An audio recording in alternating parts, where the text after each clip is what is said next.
حديث النور والصدق هو الداعي إلى الحق يجمعه البخاري ويهديه إلى بسم الله الرحمن الرحيم الحمد لله رب العالمين والعاقبة للمتقين والصلاة والسلام على سيد الأنبياء والمرسلين سيدنا وحبيبنا وحبيب رب العالمين محمد وعلى آله وأصحابه ومن هدى بهديه إلى يوم الدين.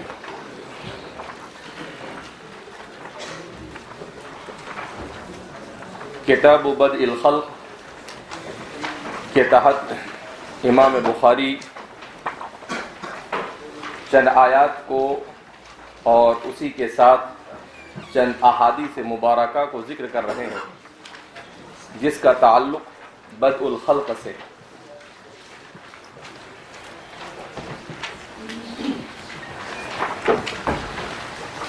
باب بدء الخلق، کتاب بدء الخلق میں سب سے پہلے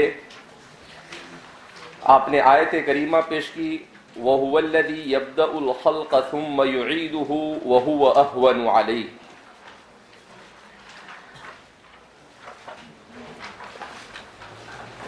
کائنات کیسے پیدا ہوئی؟ کائنات ابدی ہے یا ازلی؟ کائنات خود بخود پیدا ہوئی؟ کائنات کو پیدا کرنے والا ایک ہے یا ایک سے زائد؟ کائنات کا خالق کے ساتھ کس قسم کا تعلق ہے؟ اور کائنات یہ ہمیشہ رہے گی یا ختم ہوگی؟ یہ ایسے سوالات ہیں جن سوالات کے سلسلے میں ایک طرف مذاہب عالم ہے، دوسری طرف فلاسفہ ہے اور تیسری طرف سائنسداں ہے. یہ تین طبقے ہیں جو بدء خلق کے سلسلے میں جستجو میں لگے رہتے ہیں. ان میں سب سے پہلا طبقہ جو کائنات کے سلسلے میں یہ عقیدہ رکھتا ہے کہ کائنات کا خالق ہے، البتہ وہ خالق ایک ہے یا ایک سے زائد، جس کو ہم یوں کہہ سکتے ہیں کہ تخلیق کائنات یا بدء کائنات کے سلسلے میں مذاہب عالم کے تصورات اور مذاہب عالم کے نظریات. اس وقت دنیا میں جو مذاہب ہیں، ان مذاہب میں دو قسم کے مذاہب ہیں. ایک تو وہ مذاہب ہیں جن کو مذاہب سماویہ کہا جاتا ہے، اور دوسرے وہ مذاہب ہیں جن مذاہب کو مذاہب وضعیہ کہا جاتا ہے، جس کو اردو زبان میں خود ساختہ انسان کے بنائے ہوئے مذاہب. اب جو مذاہب سماویہ ہے تو مذاہب سماویہ بھی دو طرح کے ہیں. ایک تو مذاہب سماویہ میں وہ مذاہب جو تحریف شدہ ہے، اور دوسرا وہ مذہب جو غیر تحریف شدہ ہے. پھر مذاہب وضعیہ، انسان کی اپنی عقل سے بنائے ہوئے مذاہب، یہ متعدد قسم کے ہیں، جن میں کچھ مذاہب وہ ہیں جن کو مذاہب وثنیہ اور شرکیہ کہا جاتا ہے. ان مذاہب میں ہمارے ہندوستان میں جو مذاہب ہیں، ان میں ایک تو ہے ہندو مذہب، دوسرا ہے سکھ مذہب، تیسرا ہے بودھ مذہب. بودھ مذہب یہ ہندوستان کے ساتھ ساتھ جاپان، چائنا، تھائی لینڈ اور سنگاپور، اس طرح کی بہت ساری ریاستوں میں پایا جاتا ہے. اسی طریقے سے دوسرا مذہب جس کو ہندوستان کا بڑے مذاہب میں شمار کیا جاتا ہے، ہندو مذاہب میں بھی متعدد مذاہب ہے، جس میں سب سے بڑا مذہب جو ان کا ہے، یعنی جو اعلیٰ طبقے کے لوگ جس مذہب کو مانتے ہیں، اس مذہب کو جین مذہب کہا جاتا ہے. تو اب ان تمام مذاہب کے یہاں پر کائنات کیسے بنی اور اس کے بنانے والا ایک یا ایک سے زائد، تو سب سے پہلے یہ لوگ اس سے بحث کرتے ہیں اسی طریقے سے مذاہب سماویہ میں جو تحریف شدہ مذاہب ہے، ان مذاہب کی بھی صورتحال یہی ہے کہ تحریف شدہ مذاہب یہ ایک نقطے پر تو متفق ہے کہ کہتے تو ہے کہ کائنات کا بنانے والا ایک ہے، البتہ اس ایک کی تفسیر اور توضیح اور شرح کے اندر اختلاف کرتے ہیں، چاہے یہود ہو، چاہے نصارہ ہو، چاہے مسلمان ہو۔ یہود و نصارہ میں نصارہ یہ کہتے ہیں ثالث ثلاثہ، ان کے یہاں پر یہ کہ تین مل کر ایک اللہ ہے، جو کبھی بھی انسان کے دماغ میں کہیں سے بیٹھتا نہیں۔ تین ہوں گے، تین ایک نہیں ہوگا۔ اگر ایک کو تین کرنے جاؤ تو وہ ایک ٹوٹ جائے گا، اور اگر تین کو ایک کرنے جاؤ تو اسے جوڑنا لازم آئے گا۔ تو کہیں سے بھی انسان کی عقل کے اندر یہ بات فٹ نہیں ہوتی ہے کہ تین ایک کیسے ہو سکتے ہیں اور ایک تین کیسے ہو سکتے ہیں۔ تو وہ ان کے یہاں پر توحید کا تصور یہ وثنیت سے متاثر ہو گیا ہے، توحید کا تصور یہ شرک کا شکار ہو چکا ہے، مگر وہ اعلانیہ طور پر شرک کو تسلیم کرنے کے لیے تیار نہیں، بلکہ وہ اپنے اسی شرک کو توحید کا لیبل دیتے ہیں، اور اسی شرک کو وہ توحید تصور کرتے ہیں، اسی کو وہ توحید سمجھتے ہیں، جبکہ حقیقت سے اس کا کوئی تعلق نہیں۔ اسی طریقے سے مذہب یہود تو یہ اگرچہ ثالث ثلاثہ کے قائل ہے، یہود اگرچہ ثالث ثلاثہ کے قائل نہیں، مگر یہود بھی وثنیت سے متاثر ہو کر عیسائیوں کی طرح ابنیت کے قائل ہے، یعنی اللہ کے لیے بیٹا ہے۔ قالت اليہود عزیر ابن اللہ وقالت النصارى المسیح ابن اللہ۔ تو اس طرح سے یہ دونوں مذہب توحید کی تفسیر کرنے جاتے ہیں، مگر اللہ کی ابنیت کے قائل ہے۔ یہ ان کی اساسی تحریف ہے اور اساسی اور بنیادی انحراف ان کے یہاں پر پایا جاتا ہے۔ اب جب ان کے یہاں پر توحید کی تفسیر میں اختلاف ہو گیا تو توحید کی تفسیر کے اختلاف کا اثر ہوا اللہ کی ذات کے اوپر۔ جب اللہ کی ذات کے سلسلے میں اختلاف ہوا تو اب اس کا اثر ہوا کائنات کے پیدا کرنے پر۔ اب یہ اثر ان کے تمام عقائد پر کیا ہوگا؟ متعدی ہوتا چلا جائے گا۔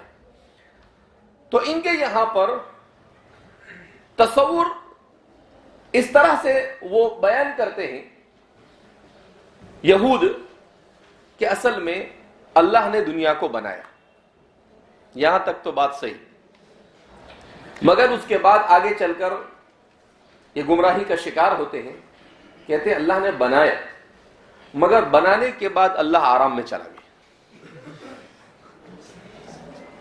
اب اللہ رب العزت کا کائنات سے کوئی رشتہ نہیں، کائنات سے اس کا کوئی تعلق نہیں، یہ کائنات چل رہی۔ تو اس طریقے سے انہوں نے اللہ کی الوہیت کا اقرار کیا، مگر اللہ کی ربوبیت کا انکار کر دیا۔ کس کا انکار کر دیا انہوں نے؟ ربوبیت کا۔ اب پھر سوال پیدا ہوا، پھر یہ کائنات چل کیسے رہی ہے؟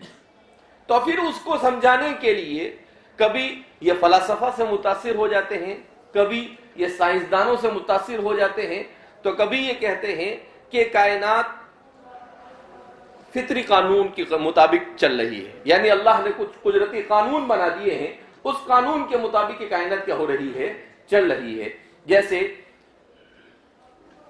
سمندر سے دھوئیں کا اٹھنا اور دھوئیں کا اوپر جا کر بادل بننا اور بادل بننے کے بعد بارش کا برسنا، تو اب یہ کہتے ہیں کہ یہ سب آٹومیٹک ہوتا ہے، اس کے پیچھے اللہ رب العزت کی ذات کار فرما نہیں، بلکہ یہ سب خود بخود ہو رہا ہے، اس کے پیچھے کسی کا کوئی اثر ہے نہیں۔ تو اس طریقے سے انہوں نے اللہ کی الوہیت کو تسلیم کیا، لیکن اللہ کی ربوبیت کا کیا کر دیا؟ انکار کر دیا۔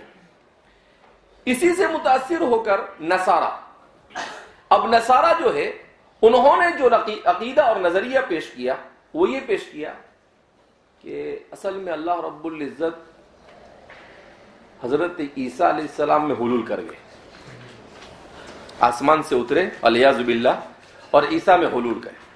اللہ کی وہ ذات جس نے صرف تجلی کی جبل پر, فجعلہ دکا, تو قرآن کہتا ہے اس کی تھوڑی سی تجلی سے پہاڑ ریزہ ریزہ ہو گیا, جس کی وحی اور جس کے کلام کے نزول کو انبیاء کرام علیہم السلام جیسی مضبوط اور طاقتور ہستیاں جنہیں جنت کے 70 مردوں کی طاقتیں دی گئی, وہ صرف اس کے کلام کا تحمل اتنی آسانی سے نہیں کر سکی. تو ظاہر سی بات ہے پوری اللہ کی ذات کا کسی انسان میں حلول کرنا یہ نہ تو عقل میں آتا ہے, نہ سمجھ میں آتا ہے, اور نہ شریعت اسے تسلیم کرتی ہے. تو کہیں سے بھی کسی بھی اینگل سے یہ بات سمجھ میں آتی نہیں. تو اب اس طرح کی باتیں یہ مذاہب سماویہ نے بیان کی. اب اسی کی وجہ سے کائنات کا آغاز کیسے ہوا یہ عقیدہ بھی ان کے یہاں پر ملے گا. تو ان کے یہاں پر یہ عقیدہ سیدھا سیدھا ملے گا کہ اللہ نے کائنات کو بنایا برابر, اس کے بعد چھوڑ دیا. اب یہ کائنات خود بخود اپنا نظام کیا کر رہی ہے, چلا رہی ہے.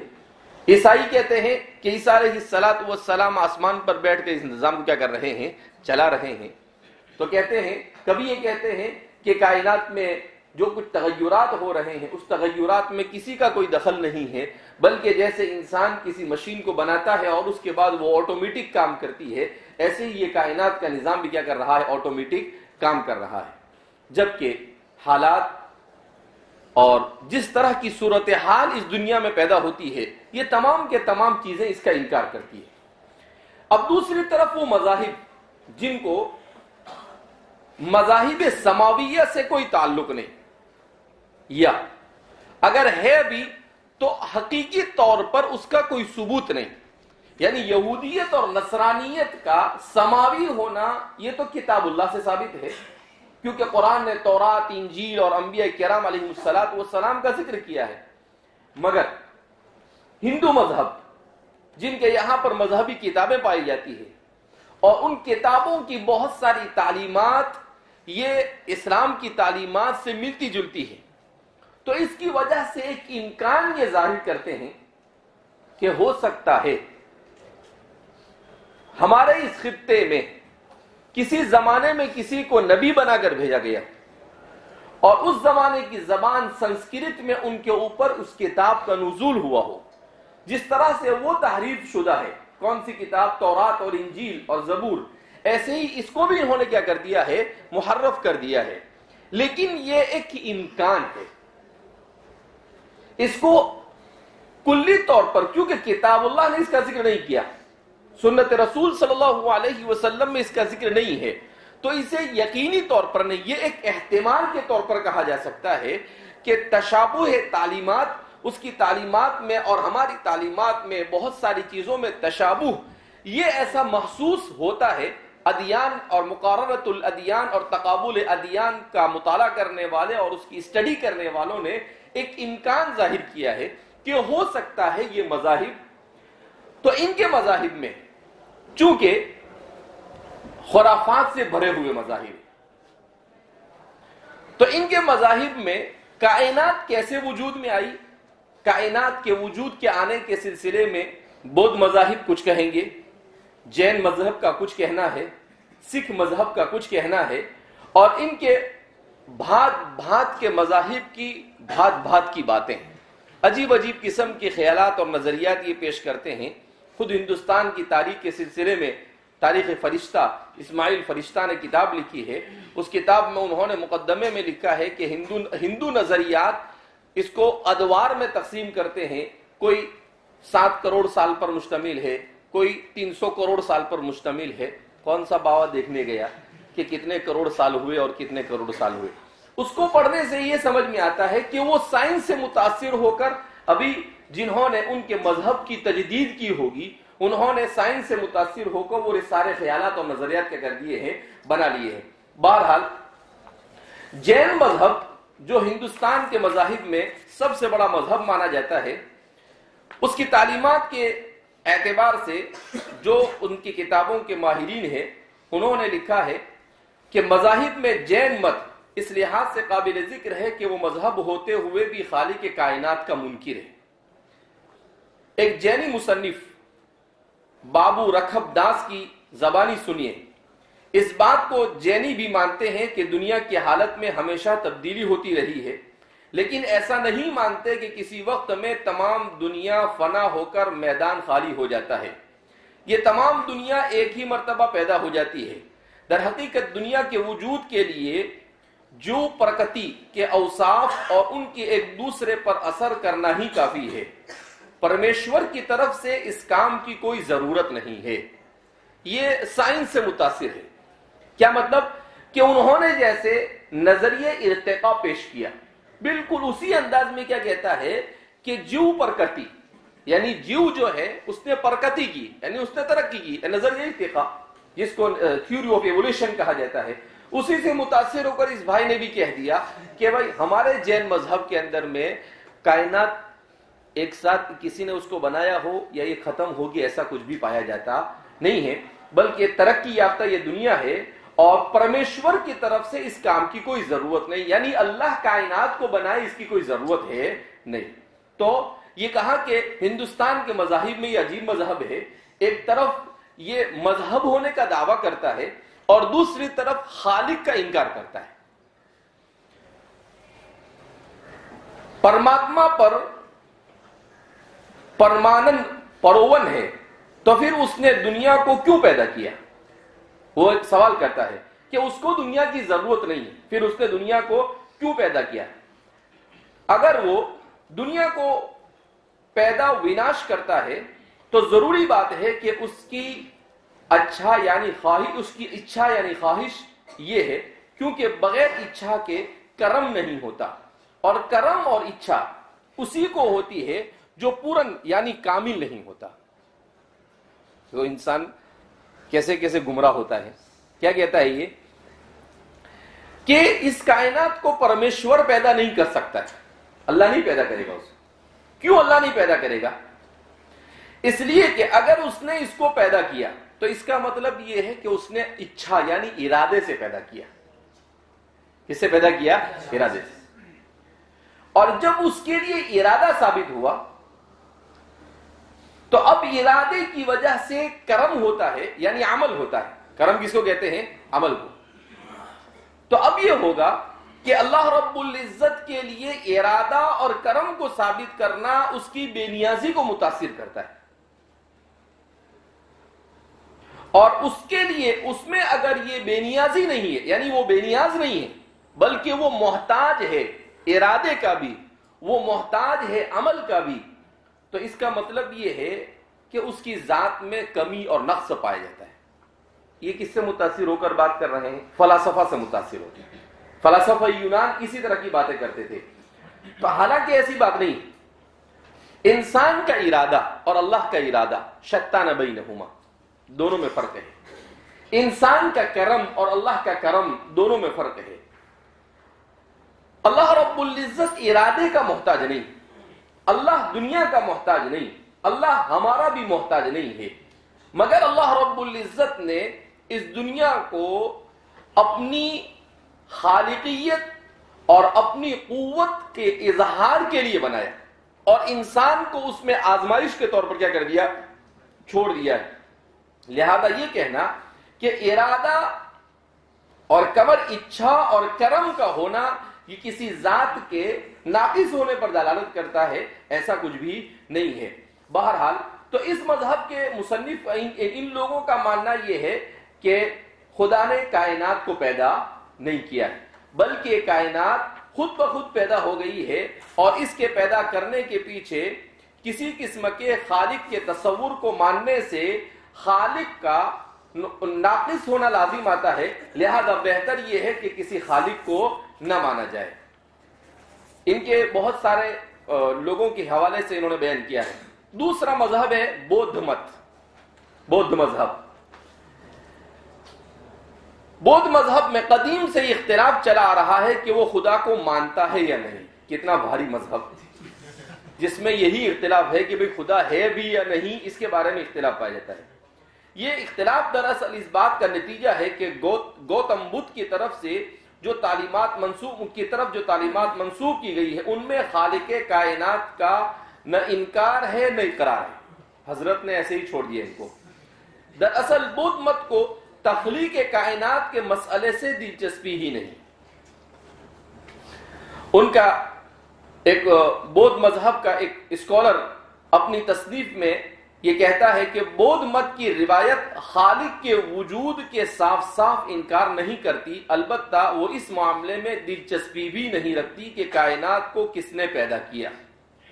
بودھ مت کے نظریے کا مقصد یہ ہے کہ موجودات کو غم سے نجات ملے اور کائنات کی پیدائش سے متعلق قیاسات وقت کا ضیاع ہے، بلکہ یہ لوگوں کے درمیان عداوت اور نزاع کا موجب بھی بن سکتا ہے.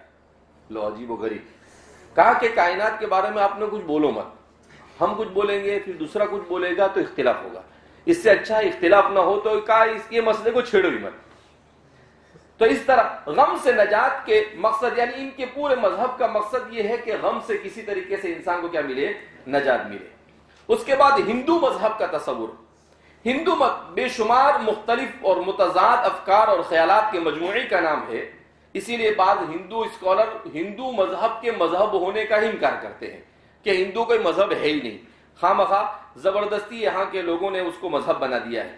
تخلیق کائنات کے سلسلے میں بھی ہندو مذہب میں کوئی ایک تصور نہیں، مختلف تصورات ہیں، جن میں سے چند اہم تصورات کو ہم یہاں پر ذکر کرتے ہیں. ویدک تصور.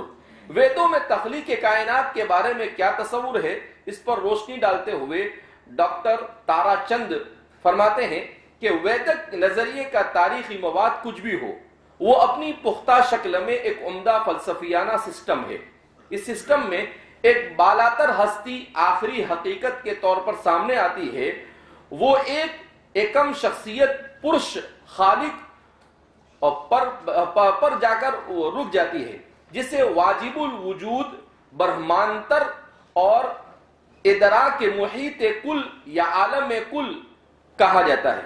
اخلاقی قانون کی بنیاد اور عالمی نظم کو قائم رکھنے کے لیے وہ باپ ہے، کائنات کا قوام ہے، دستگیر ہے اور خواہشات کو پورا کرنے والا ہے. گویا ویدوں میں ایک خدا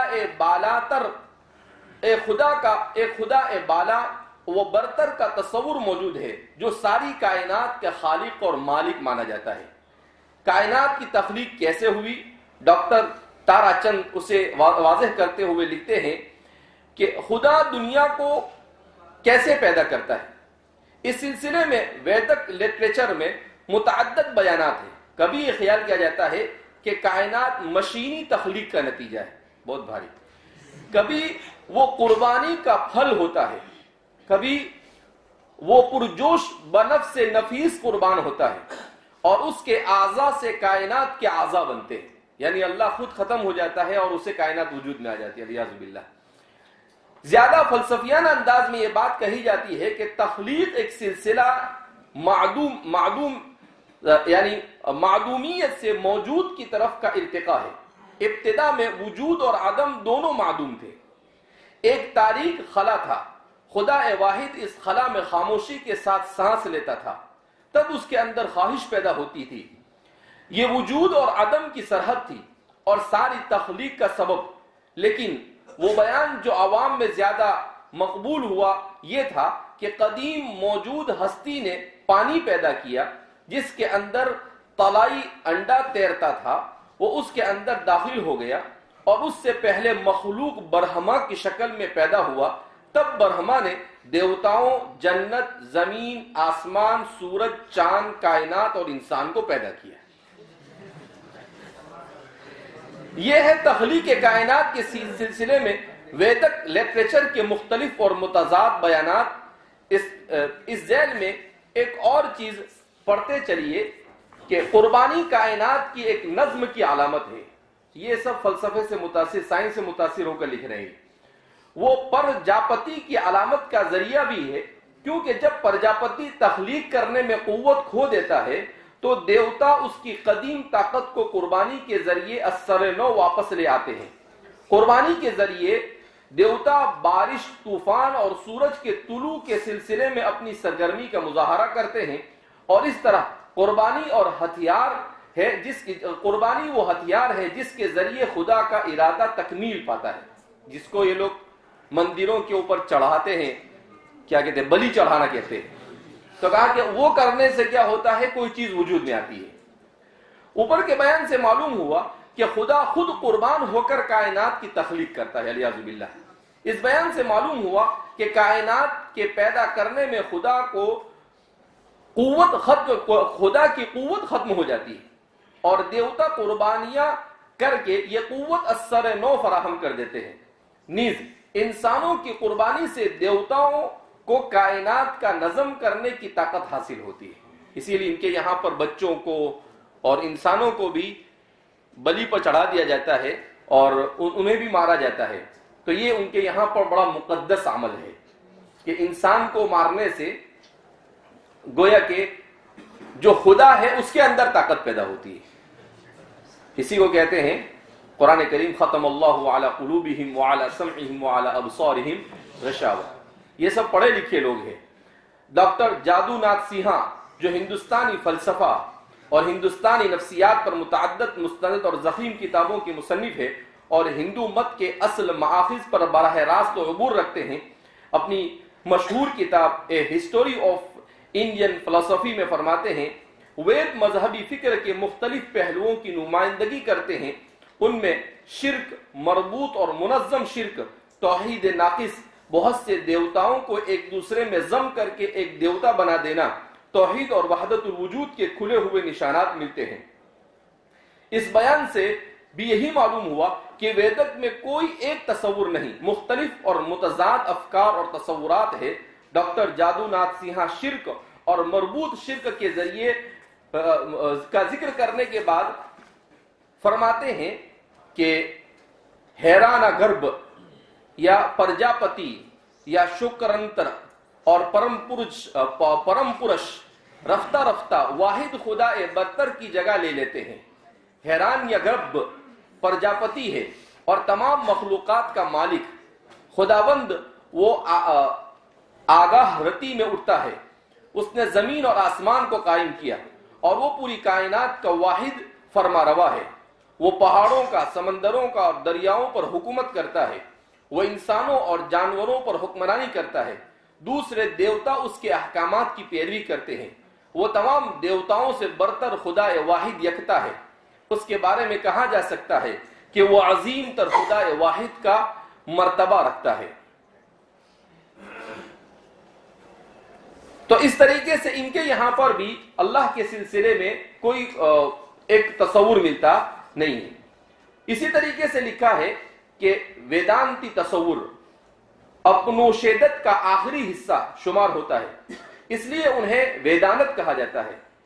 خدا خالق کائنات کے بارے میں اپنشدوں کا کیا تصور ہے، اس کا بھی کوئی جواب ممکن نہیں، کیونکہ اپنشد مختلف اور متضاد خیالات سے بھرے ہوئے ہیں. اپنشدوں میں کیا ہے اس کا ہلکا سا اندازہ آپ کو ہندو مذہب کے مشہور محقق سوامی ویکانند کے بیان سے ہوگا. وہ فرماتے ہیں کہ ہندوستانی مذاہب عجیب و غریب ابتدا اختیار کرتے ہیں، یعنی وہ خود ہی ان کا اسکالر کہتا ہے. اولین مرحلے میں تخلیق کا نظریہ سامنے آتا ہے تو بڑا ہی عجیب و غریب ہی تخلیق کا نظریہ ہے کہ پوری کائنات سے خدا کی مرضی سے عدم محض سے پیدا کی گئی ہے. اگلے مرحلے میں اس نظریے پر اعتراض ہوتا ہے کہ عدم سے وجود کس طرح پیدا ہو سکتا ہے. فطری طور پر یہ نظریہ کائنات عدم محض سے پیدا کی گئی ہے رد کر دیا گیا ہے.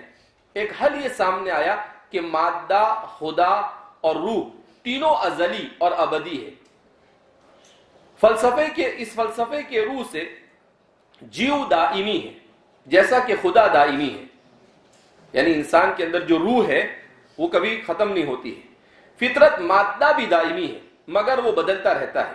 ساری فطرت جو کروڑ روحوں پر مشتمل ہے خدا کی مرضی کے تحت ہے. خدا ہر چیز میں سرایت کیے ہوئے ہیں، عالم کل ہے، اس کی بغیر کسی شکل کے ہر جگہ، اور وہ فطرت کے ذریعے دن رات کام کرتا ہے. کوئی شخص خدا نہیں بن سکتا. اگر تم یہ کہتے ہو کہ تم خدا ہو تو یہ کلمہ کفر ہے. اس کے بعد اس سے اونچا ویدانتی فلسفہ آتا ہے جو یہ کہتا ہے کہ ایسا نہیں ہو سکتا. اگر تم کہتے ہو کہ خدا ہے جو لامحدود ہستی ہے، روح ہے، اور وہ بھی لامحدود ہے اور فطرت بھی لامحدود ہے، تو تم لامحدودیتوں کو بغیر کسی تحدید کے بڑھاتے چلے جاؤ گے، اور یہ صراحتاً محمل ہے. تم اس طرح منطق کو ختم کر دو گے. خدا اس کائنات کو خود اپنے وجود سے ظاہر کرتا ہے. پوری کائنات جو تمام فطرت اور ارواح کے غیر محدود باڈی پر مشتمل ہے، خدا کی غیر محدود باڈی ہے. وہ تنہا غیر متغیر ہے، لیکن فطرت متغیر ہوتی ہے اور روح بھی متغیر ہوتی ہے. پہلے نظریے کو ثنویت، دوئیت کے نام سے پکارتے ہیں، اور اسے محدودیت اور وحدت الوجود کہتے ہیں دوسرے نظریے کو.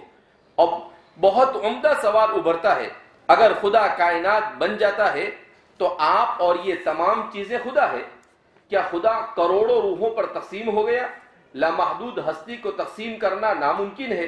اگر وہ کائنات بن گیا تو وہ تغیر پذیر تو ہے، فطرت کا جز ہے، اور جو فطرت ہے وہ تغیر پذیر ہے، وہ پیدا ہوتا ہے اور مرتا ہے. تو وحدت الوجود یہ کیسے ہو سکتا ہے؟ یعنی خود ان کا اسکالر کہہ رہا ہے کائنات سرے سے موجود ہی نہیں ہے، یہ سب فریب ہے. دیوتا، فرشتے، تمام چیزیں جو پیدا ہوتی ہے اور مرتی ہے، روحوں کی لامحدود تعداد جو آتی اور جاتی ہے، یہ سب خواب ہے. کوئی جیو موجود نہیں ہے، صرف ایک لامحدود ہستی موجود ہے. جس طرح پانی کی مختلف قطعات میں ایک ہی سورج منعکس ہو کر بہت سی سورجوں کی شکل میں ظاہر ہوتا ہے، اسی طرح یہ جیو مختلف دماغوں کے انعکاسات میں خدا ان مختلف جیووں میں منعکس ہوتا ہے. یہ تمام پیدائش اور آواگون، آنا جانا، یہ سب مایا کی فریب ہے. یعنی ان کا اسکالر خود کہتا ہے کہ بھئی ہمارے یہاں پر اس کا جو تصور پایا جاتا ہے، اس تصور سے ہمیں خود اطمینان ہے نہیں کہ خدا کے بارے میں ہم کیا کہتے ہیں. اللہ رب العزت کو معلوم تھا کہ انسان کیسے کیسے گل کھلائے گا، اسی لیے انا نحن نزلنا الذکر وانا له لحافظون کہہ کر اللہ رب العزت نے پہلے ہی اس دین کی ہر چیز کو کیا کیا ہے؟ محفوظ کیا. تو یہ دنیا کے مذاہب میں خاص طور پر چونکہ ہم لوگ ہندوستان سے ہیں تو ہمیں معلوم ہونا چاہیے کہ بھئی ہمارے ہندو برادری جو ہمارے آزو بازو میں رہتی ہے، یہ کائنات اور بدء خلق کے سلسلے میں کیا تصور رکھتی ہے.